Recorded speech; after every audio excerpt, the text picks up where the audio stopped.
И здравейте на всички, добре дошли в едно ново видео, където това видео ще е малко различно, но поне ще бъде интересно. Днес ще ви покажа как можете да играете в Рив, като преди смисъл. Да, преди време помните старото меню на Рив, което беше доста готино и доста носталгично е самото приложение. Да, днес ще ви покажа. Това видео ще е кратко, няма да е дълго, просто днес само ще ви покажа как може безплатно и напълно лесно да го направите. И да, както виждате, влизате в Google и пишете Free Legend.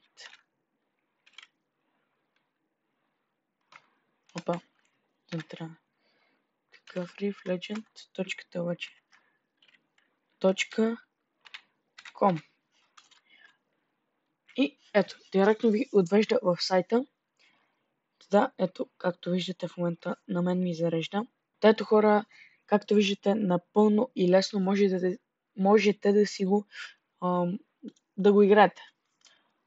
Да, ето.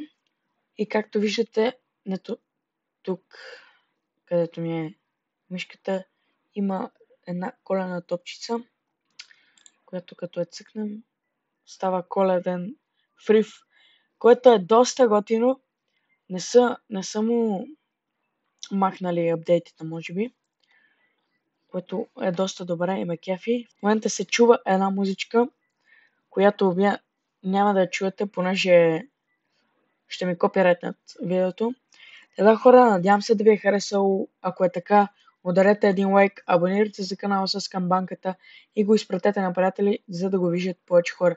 Също така, давайте си съвет долу в коментарите какви са следващите видеа. Така че, чао!